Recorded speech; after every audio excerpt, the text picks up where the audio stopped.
வாழ் வாழ்க வையகம், வாழ்க வையகம், வாழ்க வளமுடன். குரு வாழ்க, குருவே துணை. அன்னை தந்தையை வணங்குகிறேன். நமது குருபிரான் ஆசான் அருட்தந்தை வேதாத்ரி மகரிஷி அவர்களை வணங்குகிறேன். வாழ்க வளமுடன். நல்லதொரு வாய்ப்பை நல்கிய நார்வே டென்மார்க் மனவளக்கலை நிர்வாக உறுப்பினர்களுக்கு நன்றிகளும் வாழ்த்துக்களும். வாழ்க வளமுடன். இந்த வகுப்பை நல்ல முறையில் வழிநடத்தி கொண்டிருக்கும் அருள்நிதி ரஞ்சனி அம்மா அவர்களுக்கும், ஆழமான தவத்தை அருமையாக வழிநடத்திய அருள்நிதி சுகந்தி அம்மா அவர்களுக்கும், இறுதியாக தொகுப்புரை நன்றியுரை வழங்க இருக்கும் அருள்நிதி நகுலேஷ் ஐயா அவர்களுக்கும், உலக நல வாழ்த்து பாட இருக்கும் வேதாத்ரிய அன்பர்களுக்கும் என்னுடைய வணக்கங்களும் வாழ்த்துக்களும். நன்றி. வாழ்க வளமுடன். இந்த இணையத்தில் இணைந்திருக்கும் வேதாத்ரிய குடும்ப உறுப்பினர்களுக்கு வணக்கங்கள், வாழ்த்துக்கள். வாழ்க வளமுடன்.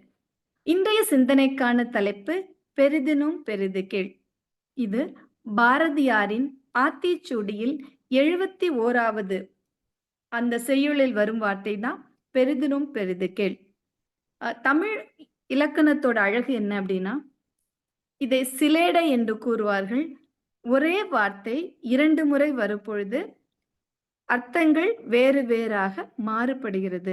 பெரிது அப்படின்னு கேட்கும் பொழுது ஒரு பெரிய விஷயம், பெரிதனும் அப்படின்னு கேட்கும் பொழுது அதுக்கு பின்னாடி இன்னும் ஏதோ ஒரு விஷயம் வந்து கனெக்ட் ஆக போகுது அப்படின்னு நம்ம பெரிதனும் அப்படின்ற ஒரு அர்த்தத்தோட இருக்கிறது. இந்த தமிழின் அழகான பாரதி எழுதிய இந்த நீளமான 3 வார்த்தைகளை பற்றி தான் இன்றைக்கு சிந்தனை செய்ய இருக்கிறோம். பெரிது நம்ம எப்பெல்லாம் பெரிய விஷயம் கேட்க ஆரம்பிச்சோம்? பெண் குழந்தையா இருக்கும் பொழுது, ஒரு 5 வயது இருக்கும் பொழுது, அக்கா போடுற பாவாடை தாவணி மேல் நாமும் பெரிய பொண்ணா வளர்ந்த அப்புறம் இது மாதிரி போடணும்னு நினைப்போம். பாவாடை தாவணி போட வயது தாண்டி கொஞ்சம் அதெல்லாம் போடுற டைம்ல அம்மாவோட புடவை கட்டி நம்ம பெரிய பொண்ணு அனுப்புறோம், நான் புடவை கட்டுவோம் அப்படின்னு நினைப்போம். ஆண் குழந்தையா இருக்கும் பொழுது ஒரு சின்ன ட்ரௌசர் போட்டுட்டு இருக்கிற ஸ்டேஜ்ல நானும் வளர்ந்து அப்பா மாதிரி போடணும்னு நினைக்கும். வேஷ்டி கட்டணும், அப்பா மாதிரி பேண்ட் போடணும்னு நினைப்போம். அந்த ஸ்டேஜ் வந்தப்புறம் அப்பா மாதிரி பைக் ஓட்டணும், நான் கார் டிரைவ் பண்ணணும் அப்படின்னு சொல்லுவோம். ஸோ இந்த சிறிய விஷயத்துல இருந்து பெரிது கேட்கறது அப்படின்னா வாழ்க்கை பயணத்தில் அதுவும் ஒரு இயல்பான செயல்தான். அறிவியல் என்ன சொல்லுது அப்படின்னு பார்த்தோன்னா, ஒரு 30 வயது முதல் 35 வயது வரை அடைந்தான். ஒரு 35 வயது எடுத்துக்கலாமே, ஒரு ஆணோ பெண்ணோ அவங்க வாழ்க்கையை எப்படி டிஃபைன் பண்றாங்க, எப்படி நிறைவா அந்த 35வது வயதில் வந்து ஒரு நிறைவா பொதுவாக 80% மக்கள் வந்து ஒரு நிறைவுக்கு வந்துடுறாங்களாம். அந்த நிறைவுக்கு அவங்க வச்சிருக்க டெஃபினிஷன் என்னன்னு பார்த்தோன்னா, நல்ல கல்வி, வேலை வாய்ப்பு, திருமணம், குழந்தைகள், வாழ்வியல் தேவைகள். வாழ்வியல் தேவைன்னா ஒரு நல்ல வீடு, ஒரு நல்ல காரு, ஒரு டீசென்ட்டான பேங்க் பேலன்ஸ், இதெல்லாம் இருந்தா இதெல்லாம் பெரிய விஷயம்.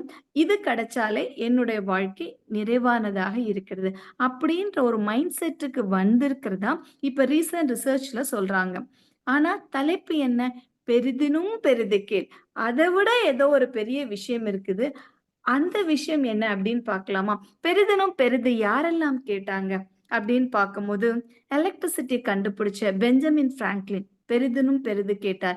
பென்சிலின் கண்டுபிடிச்ச அலெக்சாண்டர் ஃபிளமிங், ஃபிளைட் கண்டுபிடிச்ச ரைட் பிரதர்ஸ், அப்புறம் பல்ப் கண்டுபிடிச்ச தாமஸ் எடிசன், இன்டர்நெட் கண்டுபிடிச்ச Vint Cerf and Robert Kahn, computer கண்டுபிடிச்ச சார்ல்ஸ் பேபேஜ், டெலிஃபோன் கண்டுபிடிச்ச கிரஹாம் பெல், ஆட்டோமொபைல் இண்டஸ்ட்ரியில ரொம்ப ஸ்ட்ராங்கா கண்டுபிடிச்ச கால் பென்ஸ், இவங்க எல்லாரும் பெரிதினும் பெரிது கேட்டாங்க. இந்த 35 வயதுல பெரிதினும் பெரிது கேட்டவர்களுக்கும் இவர்களுக்கும் என்ன வேறுபாடு இருந்து, அந்த வயதுல பெரிதினும் பெரிது கேள் அப்படின்னு நினைச்சது அவங்க என்ன? ஒரு அடிப்படை தேவைகள், தன்னை பற்றி தன் குடும்பத்தை பற்றி கிடைக்கும் அந்த நிறைவான வாழ்க்கை அவங்க வந்து பெருசா நினைச்சாங்க. பட் இவர்கள் எல்லாம் என்ன நினைத்தார்கள்? தன்னுடைய இந்த கண்டுபிடித்து, தன்னுடைய இந்த ஒரு என்ன சொல்ற இந்த தேவை, வாழ்வியல் தேவையா மூலமாக ஒரு ஆராய்ச்சி மூலமாக கிடைத்த இந்த ஒரு ப்ராடக்ட் இந்த சமுதாயம் முழுவதும் பயன்பட வேண்டும் அப்படின்ற ஒரு எண்ணத்தை வச்சாங்கள. இவர்கள் அனைவரும் தான் பெரிதினும் பெரிது கேட்டவர்களாக சமூகம் நோக்கி தொலைதூர பார்வையில் கேட்டும் மாபெரும் இந்த செயலை தான் பெரிதினும் பெரிது கேள் அப்படின்னு பாரதி இங்க டிஃபைன் பண்ணியிருக்கலாம் அப்படின்றது பல பேரோட கருத்து. என்னுடைய கருத்தும் அதுவாகவே இருக்கிறது. நாம் பொதுவாக இந்தியாவை பொறுத்தவரை பெரிய விஷயம், பெரிய ஒரு கல்வியில வந்து உயர்கட்ட கல்வி அப்படின்றது என்ன அப்படின்னு பார்த்தாங்கன்னா, ஐஏஎஸ் அப்படின்ற படிப்பு, கலெக்டர் ஆகுற அந்த படிப்பு தான் சொல்லுவாங்க. அந்த படிப்பு படிக்கிறவங்க நெறைய இன்டர்வியூ செஷன்ஸ் அட்டெண்ட் பண்ணணும். நெறைய படிக்கணும். உலகத்த பத்த எல்லா செய்திகளும் அவங்க தெரிஞ்சிருக்கணும். பொதுவாக சொல்லுவாங்க, ஐஏஎஸ் படிக்கிறவங்களோட ரூம பார்த்தா எல்லா பேப்பர்ஸ் அப்படியே ஸ்டிக் பண்ணி வச்சுப்பாங்களாம் வால்ல எல்லாம். எப்ப பார்த்தாலும் அந்த இன்ஃபர்மேஷன் அவங்க மைண்ட்ல பார்க்கும் பொழுதெல்லாம் அந்த மைண்ட்ல ஓடிக்கிட்டே இருக்கணுன்றக்காக இன்ஃபர்மேஷன்லாம் வச்சிருப்பாங்களாம். அவங்க நெறைய லெவல் ஆஃப் இன்டர்வியூ அட்டெண்ட் பண்ணணும். அதுல நான் கூறும் இந்த நிகழ்வு 15 வருடத்திற்கு முன்பாக நடந்த ஒரு ஐஏஎஸ் இன்டர்வியூல கேட்கப்பட்ட ஒரு கேள்வி. அங்க என்ன கேட்டிருக்காங்க அப்படின்னா, ஃபர்ஸ்ட் அந்த கேண்டிடேட்ட கூப்பிட்டு கேட்டிருக்காங்க. "நீங்க என்ன பண்றீங்க? உங்களுடைய வாழ்க்கைய பற்றி எங்களுக்கு சொல்லுங்க" அப்படின்னு சொல்லியிருக்காங்க. அதில் கலந்து கொண்ட அந்த அன்பர் சொல்லியிருக்கிறாரு, "எனக்கு தந்தை கிடையாது. என் தாய் தான் என்ன படிக்க வச்சாங்க. இன்னைக்கு படிச்சு நான் இந்த அளவுக்கு வரணும்னா என்னோட தாய் தான் காரணம்" அப்படின்னு சொன்னாங்க. இவங்க இன்டர்வியூ பண்றவர் கேட்டிருக்காங்க, உங்க தாய் என்ன பண்றாங்க?" அப்படின்னு கேட்கும்போது, இந்த நபர் என்ன பதில் சொல்றாங்க, "எங்க அம்மா வந்து ஒரு சலவை தொழிலாளி. அதாவது துணி துவைச்சு வீடு வீடா செஞ்சு குடுத்து, அது மூலமா அது ஒரு பொருள் ஈட்டி, அத வச்சு தான் என்ன படிக்க வச்சாங்க." "அப்படியா? ரொம்ப சந்தோஷம். உங்களுக்கு நாளைக்கு ஃபைனல் இன்டர்வியூ இருக்கு. பார்க்கலாம்." அப்படின்னு சொல்லியிருக்காங்க. இந்த நண்பர் வந்து எந்திரிச்சு வணக்கம் சொல்லியிருக்காங்க. அவங்க கை குடுத்துட்டு, "அ உங்க கைகள் ரொம்ப சாஃப்ட்டா இருக்கு. உங்க அம்மாவோட கைக நீங்க எப்படியாவது தொட்டு என்னைக்காவது தொட்டு பார்த்துருக்கிறீங்களா?" அப்படின்னு கேட்டிருக்காங்க. இதே கேள்வியோட அந்த அன்பர் வீட்டுக்கு போறாரு. வீட்டுல போய் தாயிட்ட கேட்கிறாரு, "அம்மா உன்னோட கைய காமிங்க" அப்படின்னு பார்த்திருக்கிறாரு. ரொம்ப ஷாக் ஆயிருக்கு. ஏன்னா துணி துவைத்து, துவைத்து, துவைத்து அந்த கைகள் வந்து பயங்கர கரப்பட்டு அப்படியே தேய்ஞ்சு போயிருக்கிற கைகள பார்த்த உடனே அவருக்கு அப்படியே கண்ணெல்லாம் கலங்கிருச்சு. "அம்மா நீ ஒரு நாளும் இந்த கைகள எனக்கு காமிச்சதே இல்லையே! இவ்வளவு கஷ்டப்பட்டா நீ என்னை ஐஏஎஸ் படிக்க வச்சேன்னு" கேட்டிருக்கிறாங்க.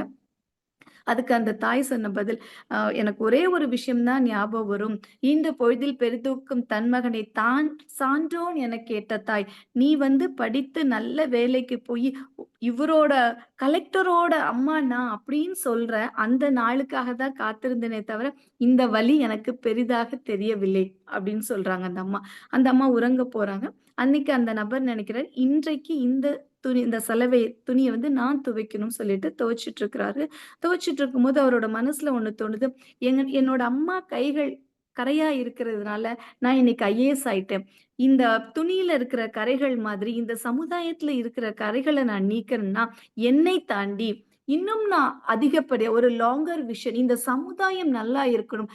எப்படி இந்த துணியில இருக்க கரைய வந்து நான் முழுவதுமாக நீக்கணுமோ, அதுபோல இந்த சமுதாயத்தோட கரைய முழுவதுமாக நீக்கணும். அதுதான் என்னோட முதல் வேலையா இருக்கும். அப்படின்ற எண்ணத்தோட அவரும் உறங்குகிறார். அடுத்த நாள் காலையில திருப்பியும் ஃபைனல் ரவுண்ட் இன்டர்வியூக்கு போகும்போது, அதே பெர்சன பார்க்குறாரு. ஐஏஎஸ் ஆகி நீங்க என்ன பண்ண போறீங்கன்னு அவர் கேட்கிறாரு. நான் ஐஏஎஸ் ஆனா எங்க அம்மா ரொம்ப சந்தோஷப்படுவாங்க. எங்க அம்மா வரைக்கும் சந்தோஷமா இருக்கும். ஆனால் எங்க அம்மா மாதிரி எத்தனையோ அம்மாமார்கள் இந்த சமுதாயத்துல கஷ்டப்பட்டு இருக்கிறாங்க. அவங்களோட குழந்தைகள இந்த சமுதாயத்தில் உள்ள எல்லா கரைகளும் முழுவதுமாக நான் நீக்கிட்டேன்னா, இந்த பாரதியோட வார்த்தைக்கு நான் ஒரு எக்ஸாம்பிளா இருக்கணும் அப்படின்னு அவர் சொல்றாரு. இம்மீடியட்டா அவர் வந்து கை கொடுத்து சொல்றாரு, "நீங்க செலக்டட்." இந்த மாதிரி சமுதாய நோக்கோட பார்க்கிற ஒரு நபர் ஐஏஎஸ்ஸா இருக்கும் பொழுது, இந்த சமுதாயம் முழுவதுமாக மாறும்ன்ற நம்பிக்கையில இப்ப நான் கை கொடுக்கிறேன் அப்படின்னு சொல்றாங்க. இதுதான் பெரிதினும் பெரிது கேள் அப்படின்ற அர்த்தத்துக்கு வந்து முழுமையான ஒரு விஷயம். 15 வருஷத்துக்கு முன்னாடி இந்த பேரண்டிங் கரெக்ட்டா இருந்துச்சு. பையன் வருவாரு, அம்மாவ தொட்டு பார்ப்பாரு, அம்மா மடியில படுப்பாரு, அம்மா குடுத்த உணவ ரொம்ப ரசிச்சு சாப்பிட்டுட்டு இருந்தாங்க. ஆனா, இன்றைய காலத்துல இது சாத்தியமா இருக்குதா அப்படின்னு பார்த்தோம்னா, ரொம்ப ரொம்ப கஷ்டமான ஒரு சமுதாயத்துல தான் இன்னைக்கு நம்ம வாழ்ந்துட்டு இருக்கிறோம். எப்படி இருக்குது? இந்த காலகட்டத்துல மாதா, பிதா, கூகுள் அப்படின்ற ஒரு நிலைமை வந்த இந்த காலத்துல, குழந்தைங்களுக்கு என்ன புடிச்சிருக்குன்னா, தான் சொல்றத அம்மா கேட்கணும். கேட்டுட்டு இருந்தா மட்டும் போதும். அவங்க ஃப்ரெண்ட்ஸ பத்தி சொல்லுவாங்க, ஸ்கூல பத்தி சொல்லுவாங்க, ஐடியாஸ பத்தி சொல்லுவாங்க. இத பத்தி அம்மா கேட்கணுமே தவிர, ஒருவேள அன்றைய தினத்துல அந்த குழந்தை கொஞ்சம் சோர்வா இருக்கும் பொழுது, ஒரு மனம் சரியில்லாத நிலையில இருக்கிறார் போல அப்படின்னு அந்த முகத்துல வேறுபாடு கேட்கும்பொழுது, எந்த அம்மாவால இன்னைக்கு குழந்தைட்ட கேட்க முடியுது?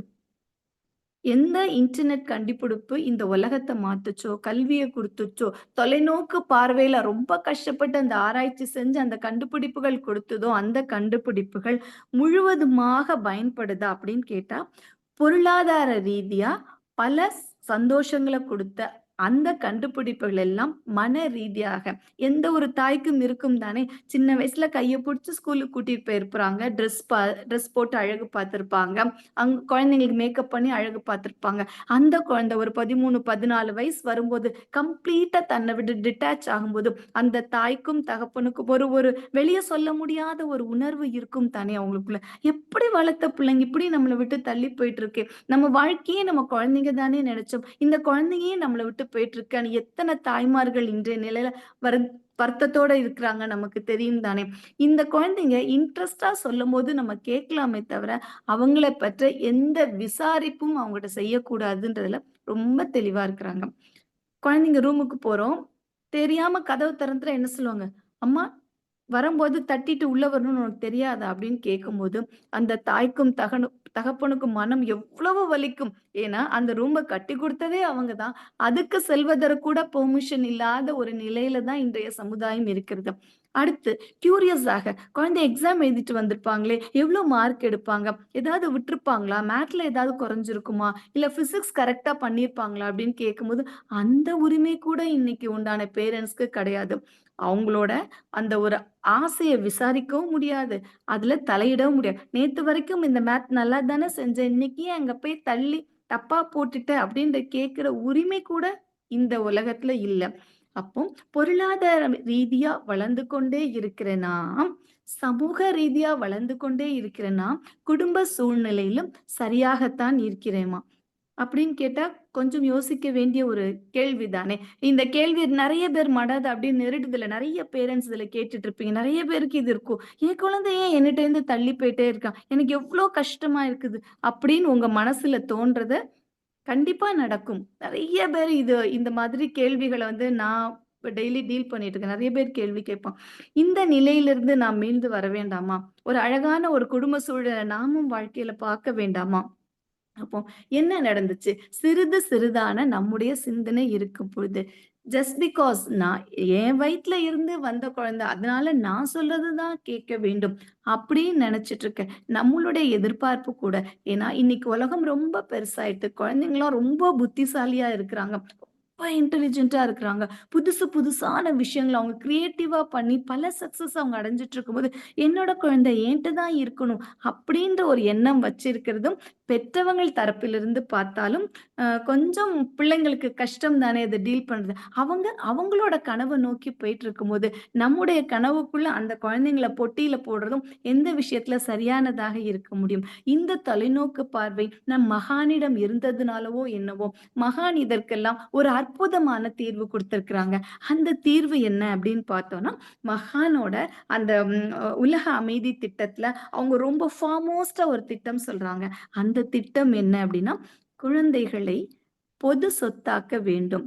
இத கேட்கும்போது கொஞ்சம் ஷாக்கிங்கா இருக்கும். எப்படி நான் இவ்ளோ வளர்த்த குழந்தைய எப்படி பொது சொத்தா ஆக்க வேண்டும்? இது ஆறதுனால என்ன நடக்குது? குழந்தைகள் பொது சொத்தாக ஆக்கப்படும். இது எப்படி சொல்றாங்க? ஒரு 5 வயது ஆன பின்பு குழந்தைகளை யாரிடம் வளர்க்கப்பட வேண்டும்?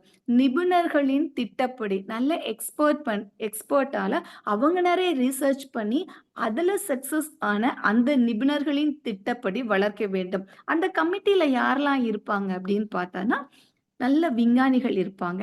சுகாதாரம் தெரிந்தவர்கள் இருப்பார்கள். அறிவுத்துறையில் உயர்ந்தவர்கள் இருப்பார்கள். பொருளாதாரத் துறையில் எப்படி இந்த சமுதாயத்த எடுத்துட்டு போணுன்றவங்க இருப்பாங்க. நெசவுத் தொழில் செய்பவர்கள் இருப்பாங்க. ரொம்ப முக்கியமாக மனம் பற்றி நன்கு தெரிந்தவர்களாக இருப்பான். ஏன்னா, ஒரு குழந்தை 5 வயதுக்கு அப்புறம் இன்னொருத்தங்கிட்ட வளரும்போது, அது ஒரு விதமான மனநிலையில தான் அது போகும். அந்த அந்த மனநிலைக்கேற்ப அந்த குழந்தைய புரிஞ்சு, அவங்கள வழிநடத்தி, அவங்களோட வாழ்க்கையில முன்னேறதுக்கு சப்போர்ட் பண்ற ஒரு சிஸ்டத்த கிரியேட் பண்ண வேண்டும் மகான் அப்படின்னு சொல்றாங்க. இது எத்தனை அன்பர்களால முடியும்? ரொம்ப கஷ்டம்.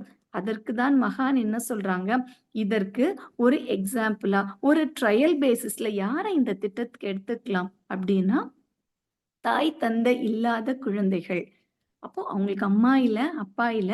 ஆனாலும் அவங்க இந்த சமுதாயத்த ஃபியூச்சர்ல ஃபேஸ் பண்ணணும்ல. அவர்களையெல்லாம் எடுத்து இந்த குழந்தைங்களுக்கு எல்லா விதமான சமையல் கூட அவங்களுக்கு சொல்லிக் கொடுக்கும். நெசவுத் தொழில், வீடு, எந்திர நுட்பம் எல்லாம் ஒரு 50 வருடம் அவங்களுக்கு செஞ்சு வளர்க்கும் பொழுது, அவங்க சமுதாயத்துல ஒரு பெரிய மாற்றத்தை கொண்டு வருவார்கள். இந்த மாற்றத்தை பார்க்கும் பொழுது, இன்றைக்கு இருக்கிற பெற்றோர்கள், "ஓ! நம்ம குழந்தைய பொத்தி பொத்தி வச்சுட்டு இருக்கிறது தான் நல்லதுன்னு நம்ம நினைச்சுட்டு இருந்தோம். இல்ல, இந்த மாதிரி எல்லா தொழில் சார்ந்து, எல்லா அறிவு சார்ந்து, எல்லா ஒழுக்க பழக்கவழக்கங்கள் சார்ந்து ஒரு குழந்தை இந்த சமுதாயத்தை வளரணும் அப்படின்னா, இந்த திட்டத்துல நம்ம குழந்தைய கொண்டு சேர்க்கணும்." அப்படின்ற ஒரு முடிவு வருவாங்க. இந்த மாதிரி வளர்க்கப்பட்ட குழந்தைகள் எப்படி இருக்கும் அப்படின்னு பார்த்தோன்னா, இந்த நாட்டுல இருக்கிற, இந்த உலகத்துல இருக்கிற எல்லா துன்பங்களும் போயிடும். குற்றமில்லாத ஒரு சமுதாயத்தை இன்றைக்கு பல காரணம் என்ன அப்படின்னு பார்த்தோன்னா, 3ஆம் நிலை அகத்தாய்வு அட்டெண்ட் பண்ணும்போது ஒரு பேராசிரியர் சொன்னாங்க. இன்னைக்கு நெறைய பேர் குழந்தைங்க தப்பு பண்றாங்க அப்படின்னு சொல்றாங்க. அதுக்கெல்லாம் காரணம் என்னன்னு பார்த்தோன்னா, குழந்தைகளுக்கு அவங்கள் அறியாமையினால் தெரியாம தான் அவங்க பண்றாங்க. அவங்களுக்கு கொடுக்கப்பட்ட அந்த அளவுக்கு அதிகமான செல்லம் அப்படின்னு தமிழ்ல ஒரு வார்த்தை சொல்லுவாங்க. அவங்களுக்கு கொடுக்கப்பட்ட அந்த விஷயத்தினால சரியா தான் செஞ்சுட்டு இருக்கிறோம் அப்படின்னு அவங்க எல்லா விஷயமும் செய்து, செய்து, செய்து அவரு தவறு செய்யும் பொழுது தண்டிக்காம இருக்கிற பல பெற்றோர்களால தான் இன்னைக்கு சமுதாயத்துல குற்றங்கள் செய்யற ஒரு பையனையோ, ஒரு பொண்ணையோ இந்த உலகத்துக்கு குடுத்துட்டு இருக்கிறாங்க. சோ இந்த நிலை முழுவதுமாக மாறிவிடும். விஞ்ஞானிகளாக இருந்தாலும், விஞ்ஞானத்துல பல விஷயங்கள அவங்க கண்டுபிடிச்சாலும், அது சமுதாயத்துக்கு எப்படி பயன்படும்? அப்படின்ற ஒரு எண்ணத்தோட அவங்க கண்டுபிடிப்பாங்க. அப்படின்னு சொல்றாங்க. இதுக்கு மகான் ஒரு கவியில சொல்லியிருக்கிறாரு. அறிஞர்களை நன்முறையில் வளர்க்க குழந்தைகளை மக்கள் இனத்தின் உயர்ந்த குறிப்பான செல்வமென கண்டு விட்டோம். குழந்தைகளை சமுதாயம் பொதுவா ஏற்று குணம் உயர்ந்த அறிஞர்களால் வளர்க்க வேண்டும். குழந்தைகள் 5 ஆண்டு முதல் பேதமின்றி குருகுலத்தில் வளர்வதற்கோர் திட்டம் வேண்டும். குழந்தைகளை சுகாதார வல்லுனர்கள் குற்றமற வளர்த்து வர உலகம் உய்யும். அப்போ அத வளர்க்கிறவங்க ரொம்ப பெரிய எக்ஸ்பர்ட்ஸா இருப்பாங்க. மனவளக்கலையில இருக்க அன்பர்கள் கூட நல்ல மனம் பக்குவப்பட்ட நிலையில் வேதாத்திரிய பயிற்சிகளை முழுமையாக செய்து இருக்கிற ஒரு 50 வயது, 55 வயது இருக்கிறவங்க கூட இந்த குழந்தை வளர்ப்பு திட்டத்துல தன்னை ஈடுபடுத்தி கொண்டுட்டாங்கன்னா, நல்ல ஒரு குழந்தைகளை இந்த சமுதாயத்திற்கு முழுவதுமாக இருக்க வேண்டும். இதுதான் நம்முடைய மகானோட பெரிதினும் பெரிது கேள் திட்டம். இந்த திட்டத்த தான் அவங்க நம்ம கண்ணு முன்னாடி வைக்கிறாங்க. இது வைக்கிறதுனால நம்ம என்ன நடக்குது? வள்ளுவம் சொல்கிறது, "எண்ணிய எண்ணியாங்கு எய்துவர்" அப்படிங்குது. என்ன எண்ணத்த நம்ம விதைக்கிறோமோ, அதை மட்டும் தான் நம்மால் முழுவதுமாக அறுவடை செய்ய முடியும். இது கேட்கறதுக்கு ரொம்ப ஈஸியா இருக்குது. ஆனால், இது எவ்வளவு கஷ்டம் தெரியுமா? அப்படின்னு உங்க உள்ள இருந்து ஒரு குரல் வந்துட்டே இருக்குதுல்ல. இதுக்கும் மகான் என்ன சொல்றாங்க? அதுக்கு நமக்கு புரியிற மாதிரி என்ன சொல்றாங்கன்னா, "கொஞ்சம் காலம் இதை பார்ப்போம். 50 வருடத்துல இந்த சமுதாய மாற்றத்தை பார்ப்போம். இதுக்கு நடுவுல நாம் என்ன செய்யணும்? நம்ம வேதாத்திரியத்த நல்லா உள்வாங்கணும். அந்த பயிற்சிகள நம்ம முறையா செய்யும் பொழுது, உடல் அளவில், மனதளவில் நாம் பக்குவப்பட்டு இருக்கும் பொழுது, நம்மாலும் இந்த திட்டத்திற்கு நம் வீட்டு குழந்தைகளை கொடுக்க முடியும்." இத எப்படி புரிய மாதிரி சொல்லலாம்? யுஎஸ் நம்ம எல்லாருக்கும் தெரியும். இன்று உலகமே பார்த்து ஒரு பிரமிக்கிற நாடு. அந்த நாட்டுல ஒரு விஷயம் முடிவு பண்ணாங்களாம். அ 60 மாடி உயரமுள்ள ஒரு பில்டிங்க கட்டணும். அது ஃபுல்லா வியாபார ரீதியா வெற்றி பெறணும் அப்படின்னு நினைச்சாங்க. பில்டிங் தெரியும்ல காம்ப்ளெக்ஸ் ஷாப்பிங் காம்ப்ளெக்ஸ் சொல்லுவாங்க. அப்படியே வச்சுட்டும்போது 60 மாடியும் டிராவல் பண்ற அந்த லிஃப்ட் வைக்கணும். அப்படிதானே? ஃபர்ஸ்ட் ஃப்ளோர்லேருந்து 60த் ஃப்ளோர் வரைக்கும் பில்டிங் வந்தா, இதுல எல்லா ஃப்ளோர்லயும் லிஃப்ட் டிராவல் பண்ற மாதிரி இருக்கும். அப்படி லிஃப்ட் அவங்க டிசைன் பண்ணும்போது 20 மாடி வரைக்கும் அன்பர்கள் டிராவல் பண்ணும்போது எப்படி இருக்கும்னா, பண்ணிடுவாங்க. ஒரு 10 மினிட்ஸ் டூ 12 மினிட்ஸ் அது ரீச் ஆயிடும். ரீச் பண்ணிடுவாங்க.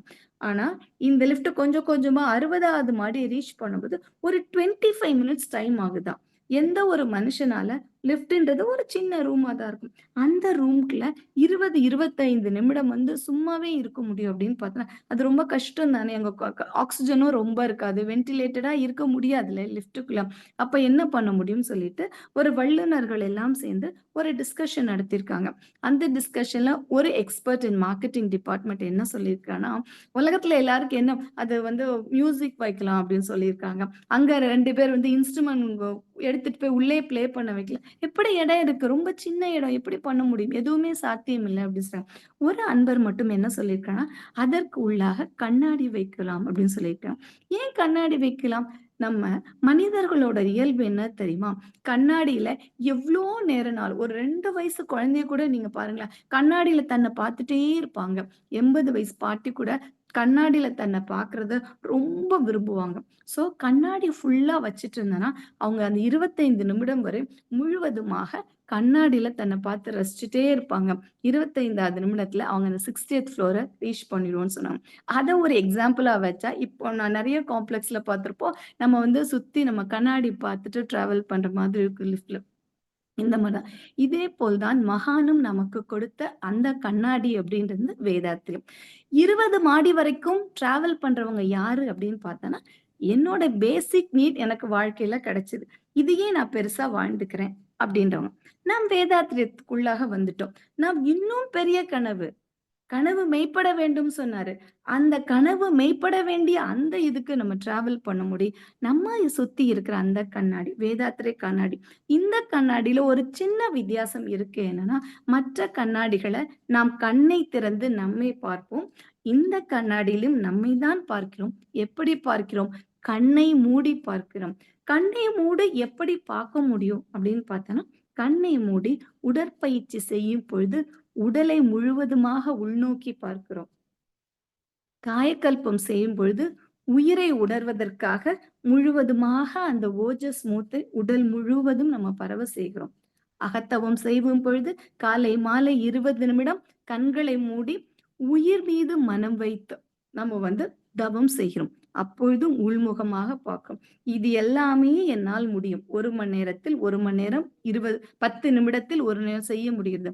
ஆனா அகத்தாய்வுன்னு ஒரு பயிற்சி இருக்கிறாங்கல்ல, அந்த கண்ணாடி வந்து டபுள் ரிஃப்ளெக்ட் பண்ணுது. உங்களையும் காட்டுகிறது.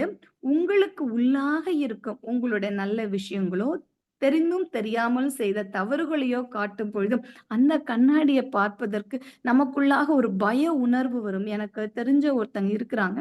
அவங்க சொல்லுவாங்க, "யோகா கிளாஸ்க்கு வாங்க" அப்படி சொன்னா, "யோகா கிளாஸ் வரேன், எக்ஸர்சைஸ் பண்றேன், காயகல்பம் கத்துட்டேன். மெடிடேஷன் என்னால பண்ண முடியாது. ஏன்னா கண்ண மூடணும். என்னால கண்ண மூடவே முடியாது" அப்படின்றாங்க.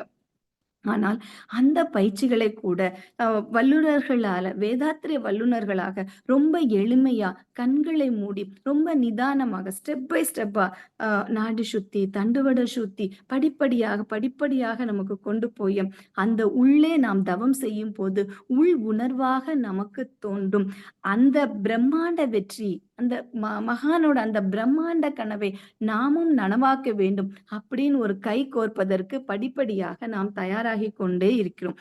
இந்த வேதாத்திரியம் முழுவதுமாக கற்று நம்ம உச்சியில போதும். அம்மா இன்னைக்கு ரொம்ப அழகா தவம் எடுத்தாங்கல்ல. என்ன தவம்? துரிய தவம் எடுத்தாங்க.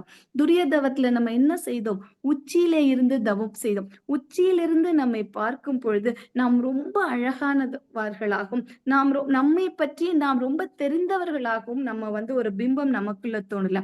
அதே மாதிரி தான். அந்த 60வது மாடியிலிருந்து பார்க்கும் பொழுதும் யுஎஸ் எப்படி அழகாக தெரிகிறதோ, இந்த வேதாத்திரிய கல்வி கற்று இந்த குழந்தைகளை பொது சொத்தாக ஆக்கும் பொழுதும் அவங்க ஒரு பிரம்மாண்டமான ஒரு வெற்றி அடைவாங்க. அந்த பிரம்மாண்ட வெற்றியிலிருந்து பார்க்கும் பொழுது அவங்களுக்கு தோன்றது ஒரே ஒரு விஷயம் தான்.